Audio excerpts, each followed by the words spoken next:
Oh, so today is actually Wrongful Convicted Person Day.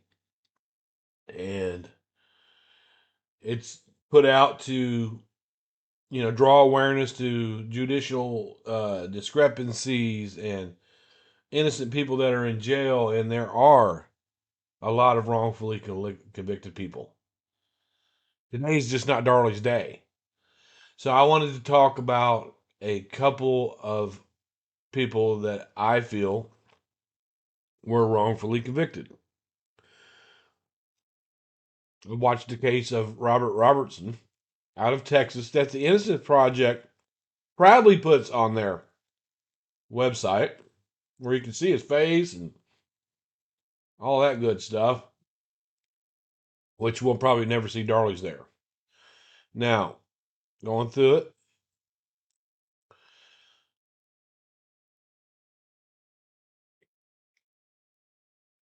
new evidence is very important to me. New evidence. And see, new evidence is what's important to me. I haven't seen any in Darlie's case. It's just been the same old drawn out, tired arguments about the same old evidence shown in a different way, even though they continue to tell us that there's new evidence.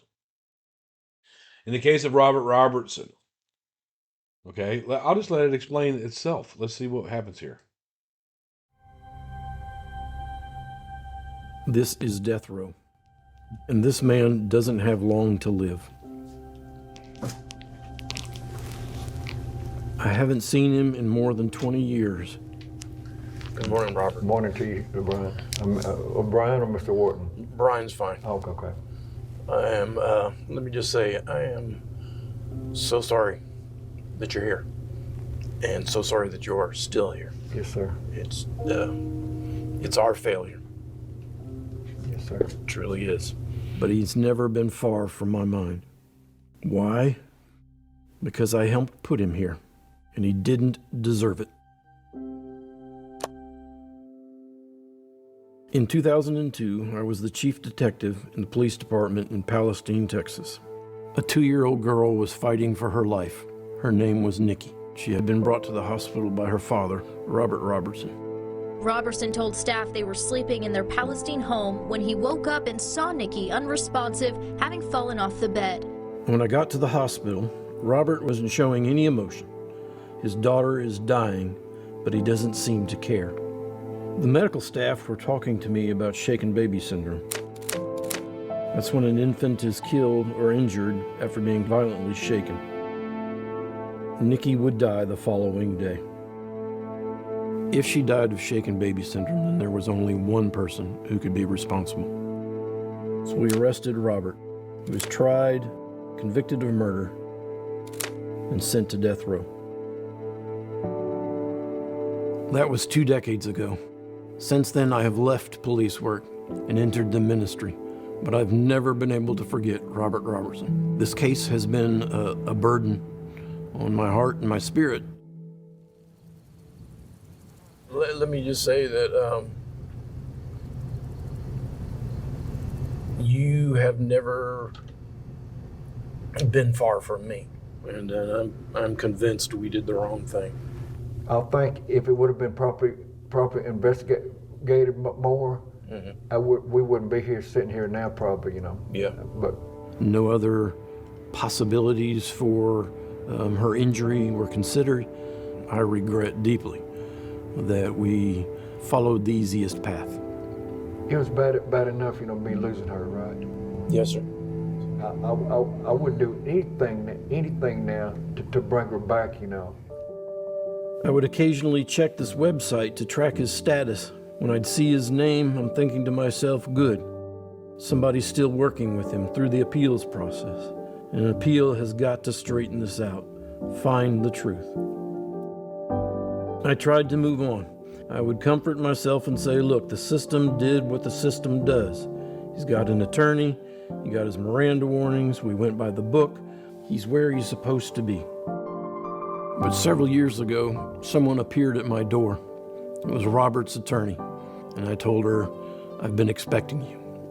Sadly, I guess it took her appearing at my front door for me to find my voice again. I now understand that Robert did, in fact, have autism. It's hard for me to express myself in certain things and stuff. I had lots of things I was going to talk to you about, but sometimes you get wordless, wordless and stuff, I understand, yeah. Autism would explain Robert's flat affect and lack of emotion in the hospital. It's absolutely insane that this never came up in his trial. I've now come to understand that Nikki was a very sick child, and that some of those medical issues could have very easily played into the injuries that ultimately killed her. And shaken baby syndrome, it's been substantially discredited by many in the medical community. Not only is there reasonable doubt that Robert did do it, there is unassailable doubt that Robert did do it. But for us at the time, we really felt like we were doing the right thing. Yes, sir. What do you want to say to me? Me and the folks that helped put you here. I would like to let y'all know I forgive y'all and stuff. Forgive y'all and stuff. Just hope and pray that we can make things right together. Yeah, I hope so too. And I appreciate your forgiveness. It means a lot to me. We as human beings are incapable of producing the kind of fairness and justice required to take someone's life. We can't do it. And since we can't do it every time in the same way, justly and fairly, then we don't need to be doing it at all. In the United States, and certainly in the great state of Texas, we need to abolish the death penalty. And thank you, Brian. I'm praying for you, brother. Okay, praying for you too, brother. Humans are too fallible to do this fairly. We make mistakes. I made a big mistake. It's a weight I will carry for the rest of my life.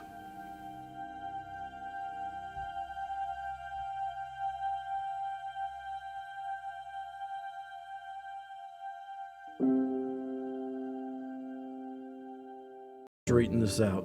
I now understand that Robert. I was going to talk to you about, but.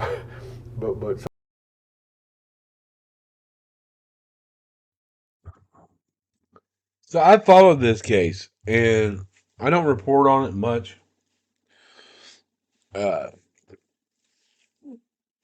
believe that this is an innocent man, and I believe that the flat effect that he showed at the hospital while his daughter Nikki was dying was because he was autistic, not because he was Darlie Routier. The flat effect that Darlie had, that was mentioned by the medical staff at Baylor, there's no explanation for that flat effect, except for she was removed from the situation. This gentleman is autistic. No priors. They say that the baby died from shaken baby syndrome, but they found out later on that she had different medical problems after the conviction. I believe that if they kill this man on October the 17th, that Texas has killed the wrong person. I do believe in this wrongful conviction. I believe there's many wrongful convictions, especially within the state of Texas. I just don't believe that Darlie Routier is one of those, based on the evidence. Now, on this case, you have new evidence. On Darlie's case, you don't get new evidence. If the Darlie supporters could show some new evidence, they could show some new evidence that could help Darlie, but they're not. They're trying to kill all the evidence against her with different theories and stuff like that. They're just trying to discredit the evidence that's already there. There's no new evidence in Darlie's case, even though they keep telling us this. Now, there is also another person, as far as us following wrongful conviction days. And I'm going to put my opinion in on these two. This gentleman here, Robertson. And also, I feel like Cameron Todd Willingham was executed wrongfully. Let's look at his story real quick. Here's a quick recap on his case for those that aren't familiar with Cameron Todd Willingham. Srinivasan Frontline has produced an insightful new documentary called Death by Fire. It's the story of Cameron Todd Willingham, something that throws into question the science behind arsons. And at the center of this is a man who was executed by Texas. We're joined by Jesse Dieter, the producer of this documentary. Thanks for being with us. Thank you. Just in the past few weeks, there's been a lot of developments. We'll kind of get to that, but if you could help set up the story in case somebody hasn't seen the documentary, why is Cameron Todd Willingham's story so important? Here you have a horrific fire in which 3 children die, and then you have a man who's accused of setting that fire, and he's finally executed, the father of these 3 children, in 2004 for setting that fire. Around town in Corsicana, Texas, Willingham's lack of serious injuries and a night of partying after the fire fueled rumors. Immediately after the children were killed in the fire, he was seen at a local bar, essentially exhibiting behavior that was completely inconsistent with a person who had lost his 3 children. The police launched an investigation. Todd Willingham was the primary suspect. You got to count his actions before and after. You got to count his actions during the fire and things like that. That makes the whole story, not just one little segment of it. It's every bit of the story. And right before the execution, new evidence came to light that there was no actual proof of an arson being set at all. The fire investigation community largely consists of people who are firemen. They're not scientists. They don't have any formal scientific training. Extinguishing a fire and investigating a fire involve 2 different skill sets and 2 different mindsets. John Lentini is at the top of his field, one of a small group who reinvented the science of arson detection. The change in arson science began when scientists set their own fires and studied how they burned. That was the first time science was ever really introduced into the mainstream of fire investigation. Like Lentini, Dr. Gerald Hurst was one of the new fire scientists. Gerald Hurst is a chemist extraordinaire with a PhD from Cambridge University. For years, Willingham's supporters had tried to enlist Hurst's help. They finally gave him the state's arson report only weeks before the scheduled execution. Taking a look at the photographs and video and testimony and fire investigation report, it became apparent that we were dealing with a fire which had gone to flashover.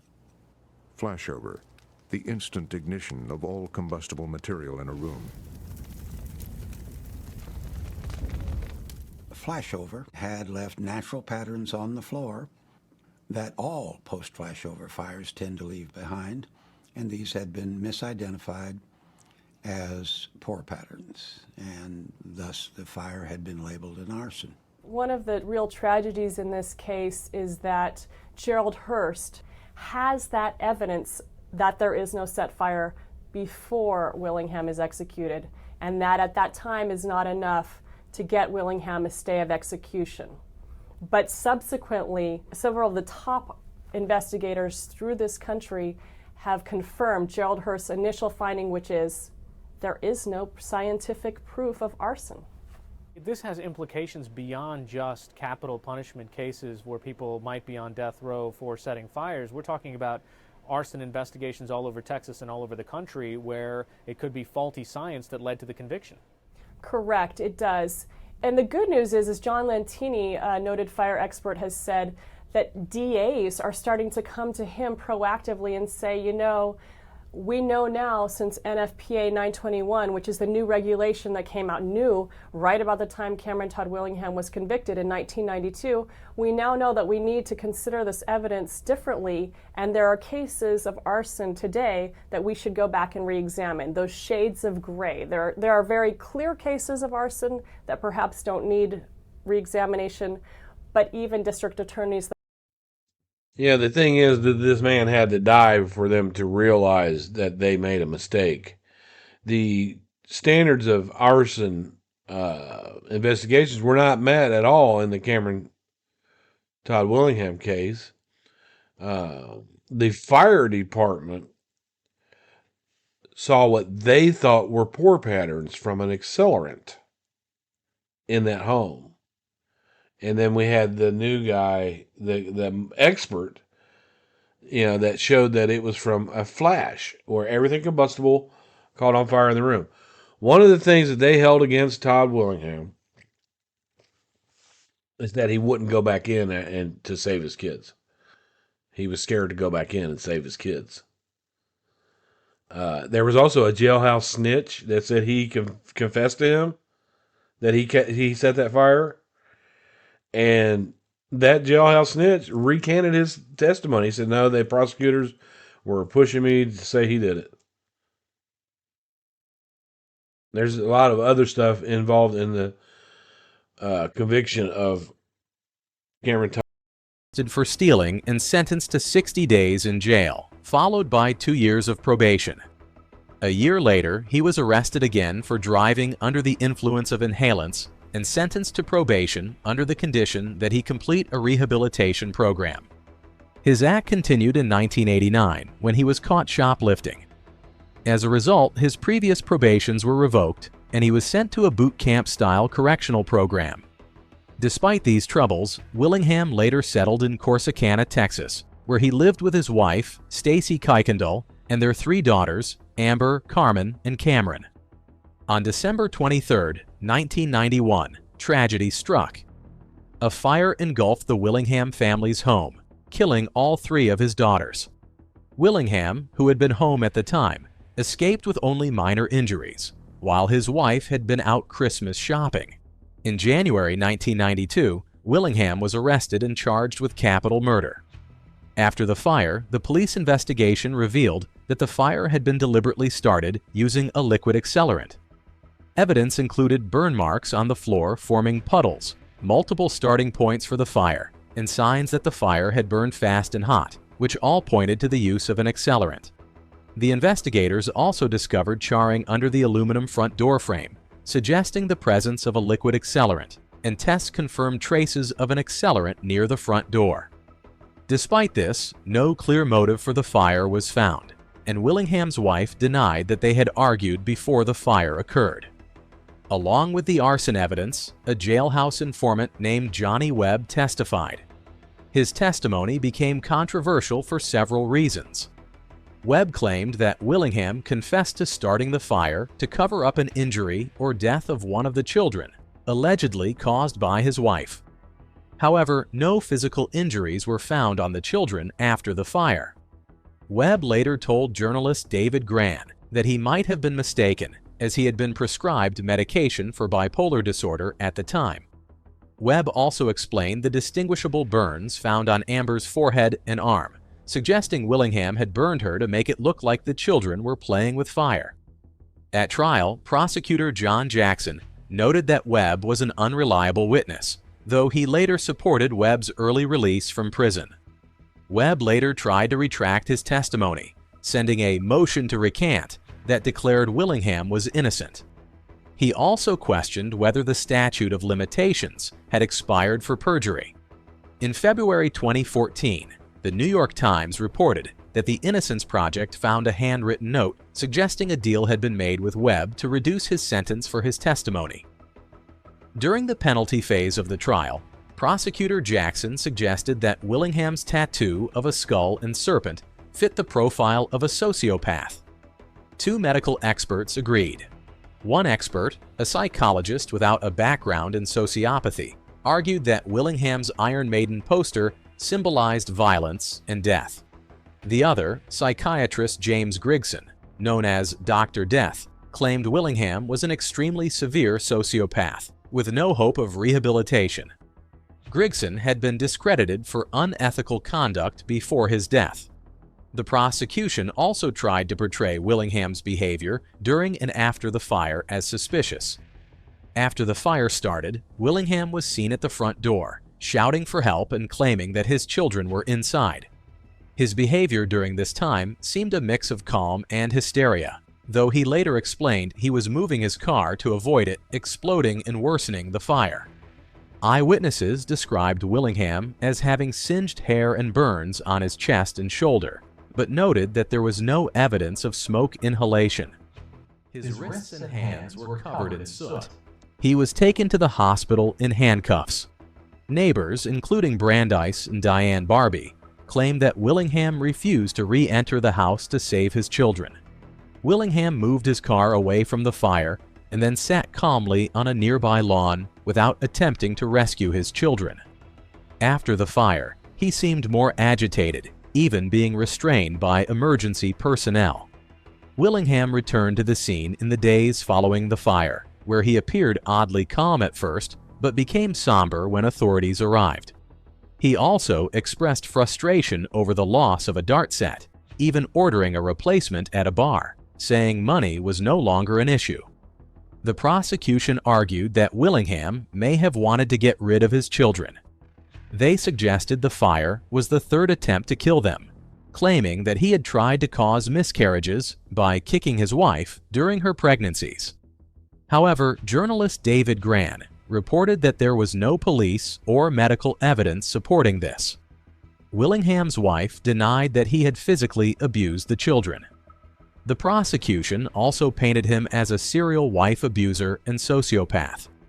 On the other hand, those who knew Willingham personally, like his probation officer Polly Gooden, described him as a good person, and former judge B.B. Bridges doubted he could have killed his children, describing him as polite and caring. Willingham was charged with murder on January 8, 1992.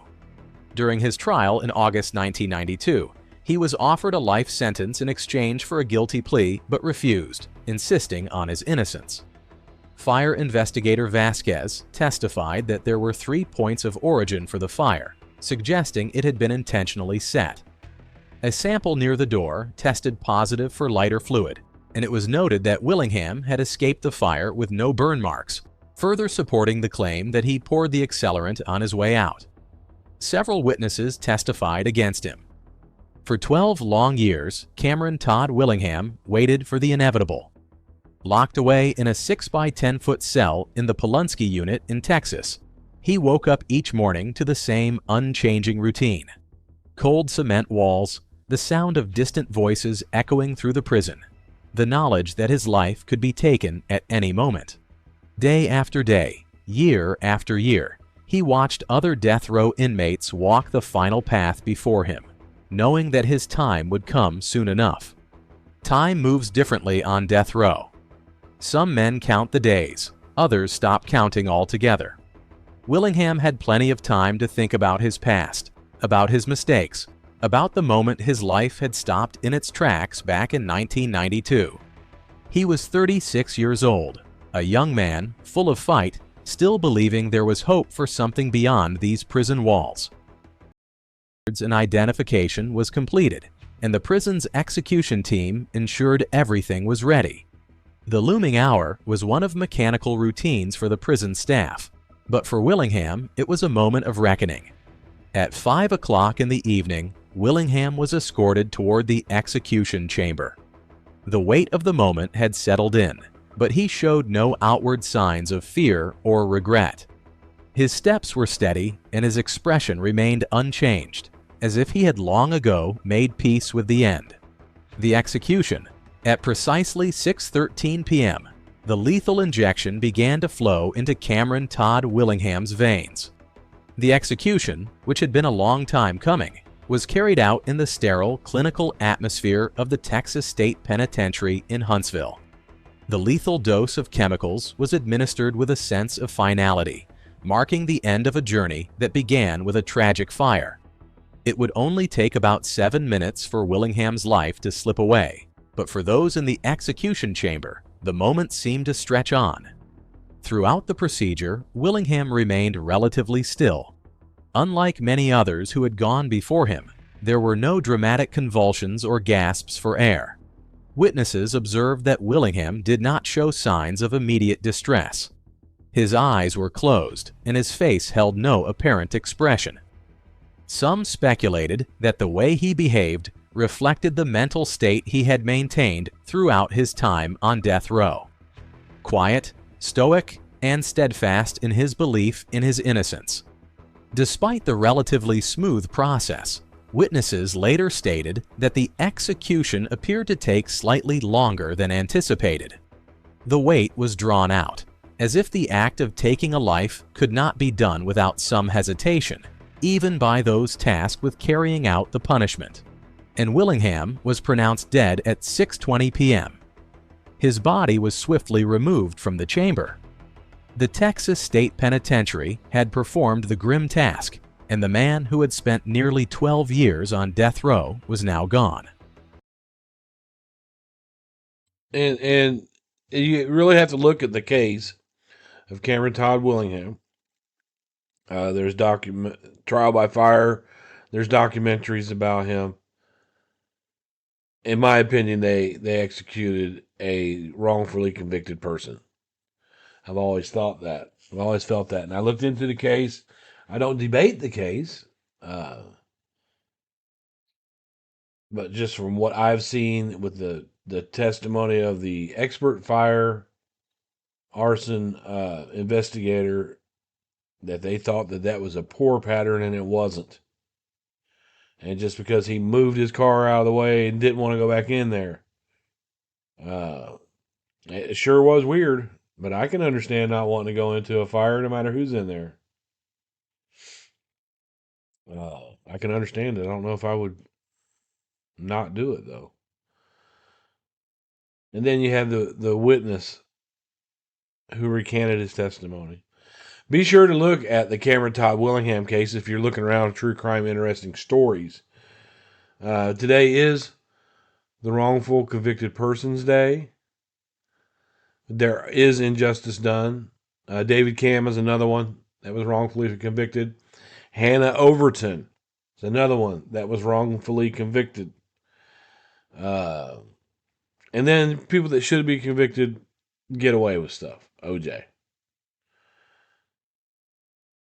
So let's take a moment today to think of all those people that are sitting in penitentiary for things that they did not do. And I do know for a fact, for an absolute fact, that wrongful convictions happen. Because they happened to me. There were so many things that I got away with and never got in trouble for. And a couple of times the things that I did get in trouble for, I actually did not do. So I weighed the balances. Okay, I got away with all that shit. But that's not fair to the person who isn't doing anything wrong. Darlie Routier is not one of these people that should be recognized on Wrongful Conviction Day. I feel like that the evidence that I've read over and over and over and over and over again, and the people I've talked to on my own research, my own investigation of this case, Darlie Routier, that she's 100% guilty. I don't want her to be guilty. I want the supporters to find her innocence. I want them to show me that she's innocent. They can't. She's not innocent. God bless the wrongful convicted people that suffer inside the prison walls of the United States. But God thank the people that work hard to put people who deserve to be on death row on death row. Willingham's execution was one of the final chapters in a long, painful story of alleged injustice. Rather than a public burial, Willingham's body was cremated. His ashes, however, would not be scattered in any public ceremony. In a private and symbolic act, his remains were scattered on the graves of his children at Oakwood Cemetery in Corsicana, Texas.